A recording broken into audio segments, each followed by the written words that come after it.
ಇತ್ತೀಚೆಗೆ Donald Trump ಒಂದು ಸಂದೇಶ ಕೊಡೋ ಪ್ರಯತ್ನವನ್ನು ಮಾಡಿದ್ರು ಇರಾನ್ಗೆ. ಯಾವ ಸಂದೇಶ ಅದು?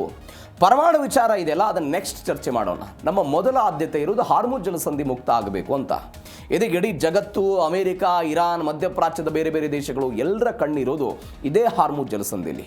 ಯಾಕೆಂದರೆ ಹಾರ್ಮುಜ್ ಜಲಸಂಧಿಯಲ್ಲಿ 25% ಹೆಚ್ಚಿನ ಭಾಗ ತೈಲ ರಫ್ತಾಗೋದನ್ನು ನೋಡ್ತಾ ಇದ್ದೀವಿ.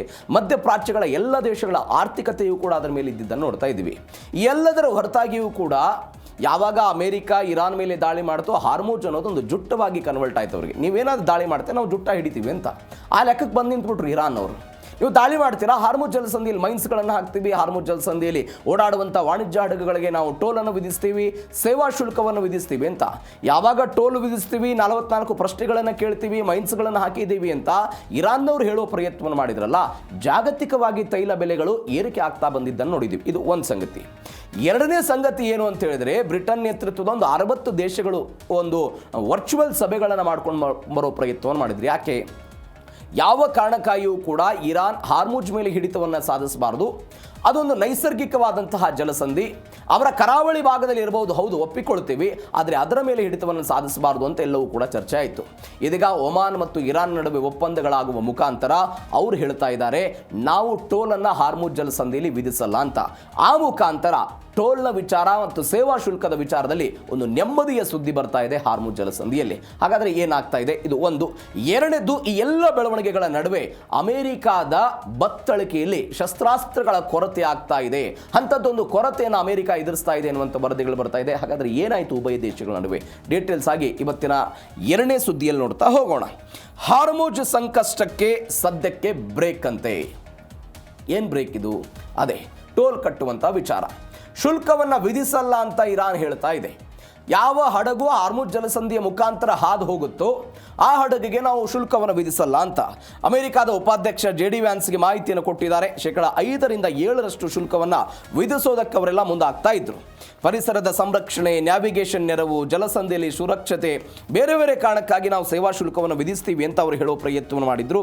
ಆದರೆ ಇದೀಗ JD ವ್ಯಾನ್ಸ್ ಹೇಳ್ತಾ ಇದ್ದಾರೆ, ಇರಾನ್ ವ್ಯವಸ್ಥೆಯೊಳಗೆ ಇಂಥದ್ದೊಂದು ಗಂಭೀರವಾದಂಥ ಚರ್ಚೆಗಳಾಗಿತ್ತು, ಆದರೆ ಇದೀಗ ಅದನ್ನು ಕೈ ಬಿಟ್ಟಿದ್ದಾರೆ ಅಂತ ಅವರು ಹೇಳ್ಕೊಡೋ ಪ್ರಯತ್ನವನ್ನು ಮಾಡಿದ್ದಾರೆ. ನಾನು ಅನೇಕ ಬಾರಿ ಹೇಳಿದ್ದೀನಿ, ಅಂತಾರಾಷ್ಟ್ರೀಯ ಕಡಲ ನಿಯಮಗಳ ಪ್ರಕಾರ ಎಲ್ಲ ವಾಣಿಜ್ಯ ಹಡಗುಗಳು ಕೂಡ ಸುಗಮವಾಗಿ ಸಲೀಸಾಗಿ ಯಾವುದೇ ಹಣವನ್ನು ಕಟ್ಟದೇನೆ ಹೋಗಬೇಕು ಅನ್ನುವಂಥದ್ದು 1982ರಲ್ಲಿ ಅಂತಾರಾಷ್ಟ್ರೀಯ ಕಾನೂನೆಲ್ಲ ಬಂತು, ಕಡಲ ಒಪ್ಪಂದ ಎಲ್ಲ ಆಯಿತು ಅಂತ. ಈ ಕಡಲ ಒಪ್ಪಂದಕ್ಕೆ ಇರಾನ್ನವರು ಏನು ಮಾಡಿಬಿಟ್ಟರು? ಸಹಿ ಹಾಕೋ ಪ್ರಯತ್ನವನ್ನು ಮಾಡಿದ್ರು. ಹೌದು, ನಾವು ಕಡಲ ಒಪ್ಪಂದ ಏನಿದೆ, ವಿಶ್ವಸಂಸ್ಥೆ ತೆಗೆದುಕೊಂಡು ಬಂದಿರುವಂಥ ಈ ನಿಯಮಕ್ಕೆ ನಾವು ಒಪ್ಪಂದಕ್ಕೆ ಸಹಿ ಹಾಕ್ತೀವಿ, ಎಲ್ಲ ನಿಯಮಗಳನ್ನು ಫಾಲೋ ಮಾಡ್ತೀವಿ ಅಂತ ಹೇಳೋ ಪ್ರಯತ್ನವನ್ನು ಮಾಡಿ 82ರಲ್ಲಿ ಸೈನ್ ಹಾಕಿದ್ರು.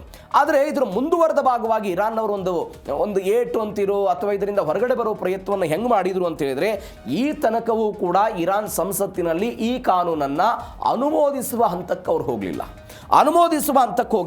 ಈ ಕಡಲ ಕಾನೂನಿನ ಪ್ರಕಾರ ಏನು ಹೇಳಲಾಗುತ್ತೆ ಅಂತ ಹೇಳಿದ್ರೆ, ಒಂದು ದೇಶವು ಒಪ್ಪಂದವನ್ನು ಅನುಮೋದಿಸುವ ತನಕ ಅದರ ಎಲ್ಲ ಕಠಿಣ ನಿಯಮಗಳಿಗೆ ಸಂಪೂರ್ಣವಾಗಿ ಬದ್ಧರಾಗಿರಬೇಕಾಗಿಲ್ಲ. ನೀವು ಕಾನೂನಿಗೆ ಸೈನ್ ಹಾಕಿರ್ಬೋದು, ಒಪ್ಪಂದಕ್ಕೆ ಸೈನ್ ಹಾಕಿರ್ಬೋದು, ಆದರೆ ನಿಮ್ಮ ದೇಶದ ಸಂಸತ್ತಿನ ಒಳಗಡೆ ಎಲ್ಲ ಉಭಯ ಸದಸ್ಯರುಗಳ ನೇತೃತ್ವದಲ್ಲಿ ಅದು ಅನುಮೋದನೆ ಆಗದೆ ಹೋದರೆ ನೀವು 1982ರ ಕಡಲ ಒಪ್ಪಂದದ ನಿಯಮಗಳೇನಿದೆ ಆ ನಿಯಮಗಳನ್ನು ಸಂಪೂರ್ಣವಾಗಿ ಜಾರಿ ಮಾಡಬೇಕಂತೇನಿಲ್ಲ ಅಂತ ಈ ನಿಯಮಗಳಲ್ಲಿ ಹೇಳಲಾಯಿತು. ಇದನ್ನು ಬಳಕೆ ಮಾಡಿಕೊಂಡವರು ಇರಾನ್ನವರು ಏನು ಮಾಡೋ ಪ್ರಯತ್ನವನ್ನು ಮಾಡಿದರು? ನಾವು ಟೋಲನ್ನು ಹಾಕ್ತೀವಿ, ಸೇವಾ ಶುಲ್ಕವನ್ನು ಹಾಕ್ತೀವಿ, ಇತ್ಯಾದಿ ಅಂತ ಎಲ್ಲ ಹೇಳೋ ಪ್ರಯತ್ನವನ್ನು ಮಾಡಿದರು. ಆದರೆ ಇದೀಗ ಅದನ್ನೆಲ್ಲವೂ ಕೂಡ ಆಗ್ತಾ ಇದೆ. ಇದಕ್ಕೆ JD ವ್ಯಾನ್ಸ್ ಒಂದು ಹೇಳಿಕೆಯನ್ನು ಕೊಟ್ಟಿದ್ದಾರೆ.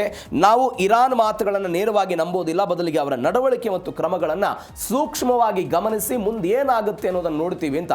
ಯಾಕಂದರೆ ಅಮೆರಿಕಕ್ಕೂ ಕೂಡ ಇರಾನ್ನ ಬುದ್ಧಿ ಗೊತ್ತಾಗ್ಬಿಟ್ಟಿದೆ. ನಮ್ಮ ಜೊತೆ ಒಪ್ಪಂದಗಳಾಗುತ್ತೆ, ಒಪ್ಪಂದದ ಉಲ್ಲಂಘನೆ ಮಾಡಿದ್ದನ್ನು ಒಂದು ಇತಿಹಾಸ ಇದೆ, ಅದು ಉಭಯ ದೇಶಗಳಿಗೂ ಕೂಡ ಕಂಪೇರ್ ಆಗುತ್ತೆ. ಇದೀಗ ಅದನ್ನು ಹೇಳೋ ಪ್ರಯತ್ನವನ್ನು ಮಾಡ್ತಿದ್ದಾರೆ. ಹೀಗಾಗಿ ಒಂದು ವೇಟ್ ಆ್ಯಂಡ್ ವಾಚ್ ತಂತ್ರಕ್ಕೆ ಅಮೆರಿಕ ಹೋಗಿದೆ. ಏನಾಗುತ್ತೆ ಹಾರ್ಮುಜ್ನಲ್ಲಿ ನೋಡೋಣ. ಇದು ಒಂದು ಬೆಳವಣಿಗೆ. ಎಲ್ಲದರ ನಡುವೆ ನಂಬಿಕೆ ಏನೋ ಇದೆ. ಈ ನಂಬಿಕೆಯ ನಡುವೆಯೂ ಕೂಡ ನೆಲಬಾಮ್ನ ಭೀತಿ ಅಮೆರಿಕ ಕಾಡ್ತಾ ಇದೆ. ಹಾರ್ಮುಜ್ ಜಲಸಂಧಿಯಲ್ಲಿ, ಹಾರ್ಮುಜ್ ಜಲಮಾರ್ಗದಲ್ಲಿ ಇರಾನ್ ಇಟ್ಟಿರುವಂಥ ಮರಣ ಶಾಸನ ಅಂತ ಈ ಪ್ರಶ್ನೆ. ಯಾಕಂದರೆ ಯಾವ ಮೈನ್ಗಳನ್ನು ಇರಾನ್ ಅಳವಡಿಕೆ ಮಾಡಿತ್ತಲ್ಲ, ವಾಣಿಜ್ಯ ಹಡಗುಗಳು ಓಡಾಡಬಾರದು ಅಂತ, ಆ ಮೈನ್ಗಳ ಬಗ್ಗೆ ಚರ್ಚನೆ ಆಗ್ತಾ ಇದೆ. ಜಲಮಾರ್ಗವನ್ನು ಸಂಪೂರ್ಣವಾಗಿ ತೆರೆಯೋದಕ್ಕೆ ಅಮೆರಿಕಾಗೆ ಇರಾನ್ ಷರತ್ತನ್ನು ಹಾಕಿರುವಂತಹ ಬೆಳವಣಿಗೆ ಆಗಿದೆ. ಇರಾನ್ ಮೈನ್ ಅಳವಡಿಕೆ ಮಾಡಿರೋದು ಅದರಿಂದ ನಷ್ಟ ಆಗಿರುವಂಥ ಬೆಳವಣಿಗೆ. ನೀವು ನೋಡಿ, ಅಮೆರಿಕ, ಇರಾನ್, ಇಸ್ರೇಲ್ ನಡುವೆ ಯುದ್ಧ ಆದಂತಹ ಸಮಯದಲ್ಲಿ ವಾಣಿಜ್ಯ ಹಡಗುಗಳು ಹೋಗಬಾರ್ದಂತ ಮೈನ್ಗಳನ್ನು ಹಾಕಿದ್ರು. ಒಂದು ಈ ಎಲ್ಲ ಆದ ನಂತರ ಯಾವ್ಯಾವ ಹಡಗುಗಳು, ಒಂದು 16 ಮೈನ್ ಲೇಯರ್ ಈ ಹಡಗುಗಳು ಅಲ್ಲಿ ಮೈನ್ಗಳನ್ನು ಹಾಕೋ ಪ್ರಯತ್ನವನ್ನು ಮಾಡ್ತಾ ಇತ್ತು. ಅವುಗಳ ಮೇಲೆ ಅಮೆರಿಕಾದವರು ಮೊದಲ ಹಂತದಲ್ಲಿ ದಾಳಿ ಮಾಡಿದ್ರು. ಇದು ಒಂದು. ಎರಡನೇದ್ದು, ಈ ಇರಾನ್ ಎಲ್ಲೆಲ್ಲಿ ಮೈನ್ಗಳನ್ನು ಅಳವಡಿಕೆ ಮಾಡ್ತಲ್ಲ, ಅವ್ನು ಎಲ್ಲಿ ಅಳವಡಿಕೆ ಮಾಡಿದ್ದೀನಿ, ಅದರ ಟ್ರ್ಯಾಕ್ ರೆಕಾರ್ಡ್ ಏನಿದೆ, ಅದರ GPS ಲೊಕೇಶನ್ ಏನಿದೆ, ಯಾವುದೂ ಕೂಡ ಗೊತ್ತಾಗಲಿಲ್ಲ. ನಿಮಗೆ ಫ್ರಾನ್ಸ್ನಲ್ಲಿ ಒಪ್ಪಂದ ಆಗಿತ್ತು ಜೂನ್ ತಿಂಗಳ 17ನೇ ತಾರೀಕಿಗೆ, ನಾವು ಅದ್ರ ಬಗ್ಗೆ ಚರ್ಚೆ ಮಾಡಿದ್ದೀವಿ. ಆ ಒಪ್ಪಂದದಲ್ಲಿ ಏನಾಗಿತ್ತು ಅಂತ ಹೇಳಿದ್ರೆ, ಮುಂದಿನ 30 ದಿನಗಳಲ್ಲಿ ಅಮೆರಿಕಾವೂ ಕೂಡ ಇರಾನ್ ಸಹಾಯದೊಂದಿಗೆ ಈ ಹಾರ್ಮುಜ್ ಜಲಸಂಧಿಯಲ್ಲಿರುವಂಥ ಎಲ್ಲ ಮೈನ್ಗಳನ್ನು ಹೊರಗಡೆ ಹಾಕಬೇಕು ಅಂತ. ಬಟ್ ಅಮೆರಿಕ ಇರಾನ್ಗೆ ಕೇಳಿಕೊಂಡಾಗಲೂ ಕೂಡ ಇರಾನ್ನ ಬಳಿ ಅದರ ಬಗ್ಗೆ ದಾಖಲೆ ಇಲ್ಲ. ಯಾವ್ಯಾವ ದಿಕ್ಕುಗಳಲ್ಲಿ ಎಲ್ಲೆಲ್ಲಿ ಮೈನ್ಗಳನ್ನು ಅಳವಡಿಕೆ ಮಾಡ್ಕೊಂಡಿದ್ದೀವಿ, ಆ ಮೈನ್ಗಳು ಇವತ್ತು ತೇಲಿ ಹೋಗಿ ಎಲ್ಲೆಲ್ಲಿದೆ ಯಾವುದೂ ಕೂಡ ಗೊತ್ತಿರಲಿಲ್ಲ. ಎಲ್ಲವೂ ಕೂಡ ದೊಡ್ಡ ಮಟ್ಟದ ಬೆಳವಣಿಗೆ ಆಗಿದೆ. ಹೀಗಾಗಿ ಇವತ್ತು ಅಮೆರಿಕ ಏನು ಮಾಡ್ತಾ ಇದೆ ಅಂತ ಹೇಳಿದ್ರೆ, ಇವುಗಳನ್ನು ಹೊರಗಡೆ ಹಾಕಬೇಕು ಅಂತ ಹೇಳಿದ್ರೆ ಕನಿಷ್ಠವಾಗಿ 6 ತಿಂಗಳ ಸಮಯ ಬೇಕಾಗುತ್ತೆ ಅಂತ ಯಾರು ಹೇಳ್ತಾ ಇರೋದು? ಅಮೆರಿಕ ಇವತ್ತು ಹೇಳ್ತಾ ಇದೆ.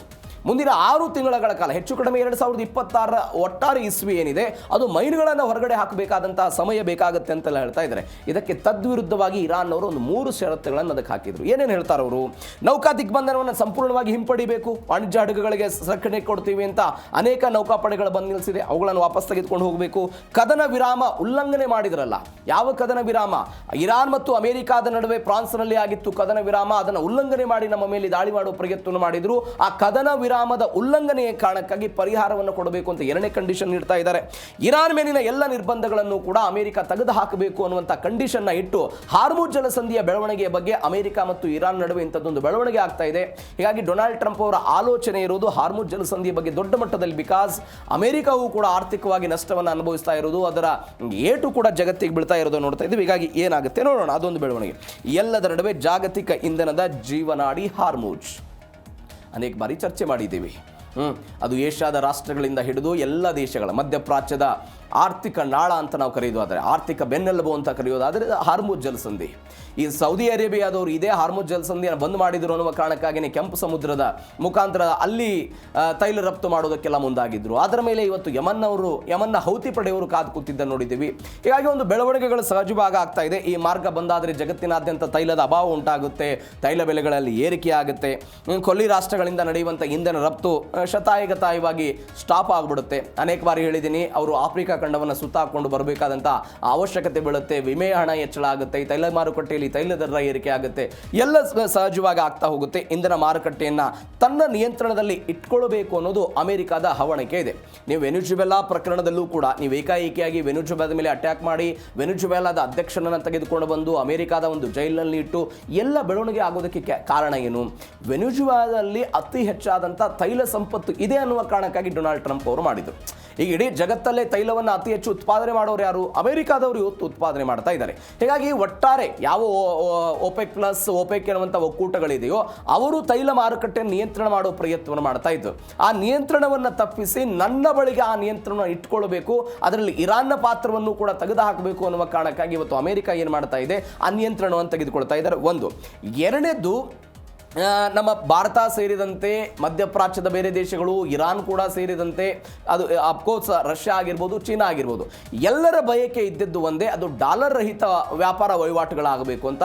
ಅಂಥದ್ದೊಂದು ಆತಂಕ ಇವತ್ತು ಅಮೆರಿಕ ಕಾಡ್ತಾ ಇದೆ. ಈ ಕಾರಣಕ್ಕಾಗಿ ಹಾರ್ಮುಜನ್ನು ತನ್ನ ಸ್ವಾಮ್ಯಕ್ಕೆ ತೆಗೆದುಕೊಳ್ಳಬೇಕು, ತನ್ನ ನಿಯಂತ್ರಣವನ್ನು ಇಟ್ಕೊಳ್ಬೇಕು ಅಂತ ಟ್ರಂಪ್ ಅವರ ಬಯಕೆ ಆಗಿದೆ. ಹೀಗಾಗಿ ಏನಾಗುತ್ತೆ ನೋಡೋಣ. ಎಲ್ಲದರ ನಡುವೆ ಅಮೆರಿಕಾದಿಂದ ಬರ್ತಾ ಇರುವಂತಹ ಸುದ್ದಿ, ಅಮೆರಿಕಾದ ಬತ್ತಳಿಕೆಯಲ್ಲಿ ಶಸ್ತ್ರಾಸ್ತ್ರಗಳ ಕೊರತೆ ಅಂತ ನಮ್ಮನೆಯೂ ಕೂಡ ನೋಡಿದ್ವಿ. ವಾಷಿಂಗ್ಟನ್ ಎನ್ನುವಂಥ ಒಂದು ವರದಿಯಲ್ಲಿ ಇಂಥದ್ದೊಂದು ಅಂಶಗಳನ್ನು ಉಲ್ಲೇಖ ಮಾಡಲಾಗಿತ್ತು. ಅದು ಪೆಟ್ರಿಯಾಟ್ ಆಗಿರ್ಬೋದು, ತಾಡ್ ಕ್ಷಿಪಣಿ ನಿರೋಧಕ ವ್ಯವಸ್ಥೆಗಳಾಗಿರ್ಬೋದು, ಎಲ್ಲವೂ ಕೂಡ ಅತ್ಯಂತ ಕಡಿಮೆ ಆಗ್ತಾ ಇದೆ ಅಮೆರಿಕಾದ ಬಳಿ.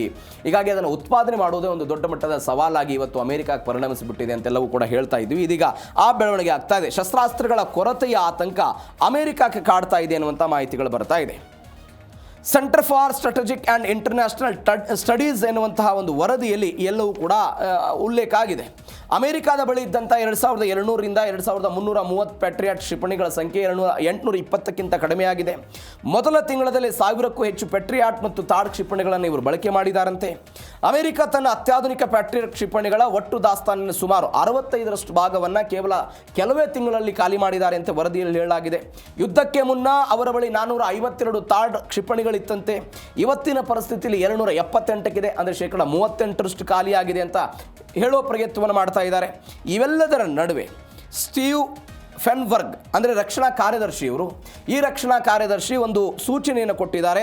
ದೇಶದ ಪ್ರಮುಖ ರಕ್ಷಣಾ ಉತ್ಪಾದನಾ ಕಂಪನಿಗಳಿಗೆ ಮುಂದಿನ 21 ದಿನಗಳ ಕಾಲ ಆಕ್ರಮಣಕಾರಿ ಯೋಜನೆಯನ್ನು ನೀವು ಸಲ್ಲಿಕೆ ಮಾಡಬೇಕು ಎನ್ನುವಂತಹ ಆಲೋಚನೆಯ ಭಾಗವಾಗಿ ಅವರೊಂದು ನೋಟಿಸನ್ನು ಕೂಡ ಕೊಡಲಾಗಿದೆ. ಇದರ ಭಾಗವಾಗಿ 4.9 ಲಕ್ಷ ಕೋಟಿ ರೂಪಾಯಿ ಮೌಲ್ಯದ ಒಂದು ಒಪ್ಪಂದವೂ ಕೂಡ ಆಗಿದೆ ಅಂತೆ. 2030ರ ವೇಳೆಗೆ ಪ್ಯಾಟ್ರಿಯಾಟ್ ಮತ್ತು ತಾಡ್ಗಳ ಉತ್ಪಾದನಾ ಸಾಮರ್ಥ್ಯವನ್ನು 3 ಪಟ್ಟು ಹೆಚ್ಚಳ ಮಾಡಬೇಕು ಅಂತ ಇದೀಗ ಅದರಲ್ಲಿ ಸೂಚನೆ ಕೊಡೋ ಪ್ರಯತ್ನವನ್ನು ಮಾಡಲಾಗಿದೆ.